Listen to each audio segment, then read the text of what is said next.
Olá, hoje eu quero compartilhar um texto da Palavra do Senhor que está em Romanos capítulo 12. A Palavra do Senhor diz assim: portanto, nós temos a nos rodear uma tão grande nuvem de testemunha, deixando todo o peso do pecado, todo o embaraço do pecado que tenazmente nos assedia. Corramos a carreira que nos está proposta, olhando firmemente para o autor e consumador da nossa fé, o qual, pelo gozo que lhe estava proposto, suportou a vergonha, o opróbrio, pelo gozo que estava proposto. Essa carta de Hebreus era extraordinária. Talvez seja a maior estratégia do Novo Testamento em encorajar os crentes. Essa carta foi escrita para os crentes hebreus e era um período de grande perseguição. Muitos foram jogados na arena. O texto do capítulo 11 fala sobre a galeria dos heróis da fé e narra que alguns foram até mesmo cerrados ao meio por causa do Evangelho, por não negarem a cruz, por não negarem Jesus. É extraordinário como aquele povo sofreu naquele tempo e dentro da história da igreja, quantas vezes a igreja foi perseguida, os cristãos foram torturados por causa do amor a Cristo. O autor de Hebreus, ele vai colocar alguns argumentos que eu quero destacar 3.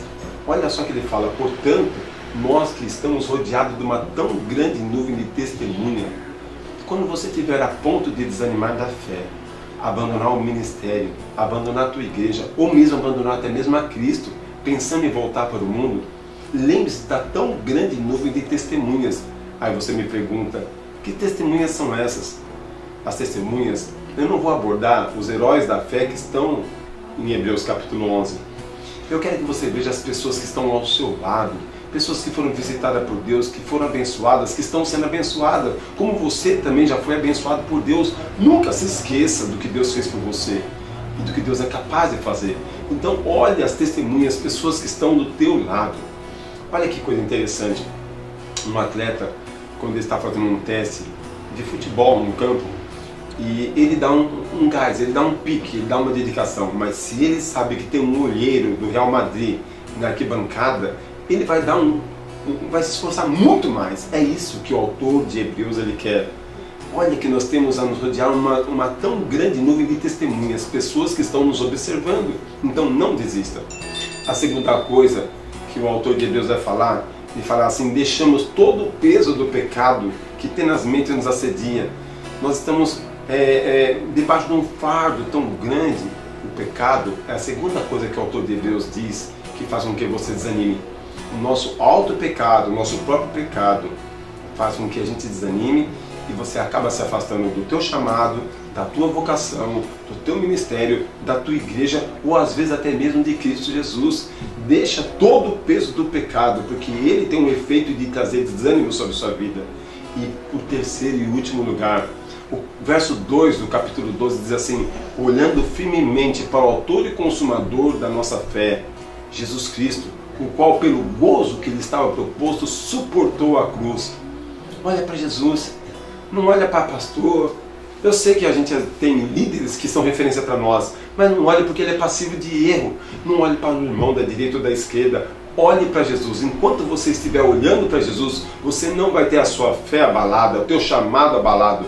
Olhando firmemente para o autor e consumador da nossa fé, o qual, pelo gozo, pela alegria que está proposta, ele suportou a cruz. Meu amado, com toda certeza, as nossas lutas, as razões que nos levam a desanimar em pleno século XXI, são muito pequenas perto daqueles que deram sua vida pelo amor do Evangelho. É muito pequeno perto daqueles que morreram para que o Evangelho nos alcançasse. Pensa nisso. Ele suportou a cruz, olhando para a alegria que ele estava proposta. Não desanime. Fica firme, olha para Jesus, tira todo o pecado, tá bom? Sabe que existem muitas testemunhas, pessoas olhando para você. E não somente pessoas. Isaías capítulo 53, versículo 11, diz assim: e ele verá o fruto do penoso sacrifício da sua alma e ficará satisfeito. Com toda certeza Deus está te observando, está alegre com você. Que Deus te abençoe. Fique na paz.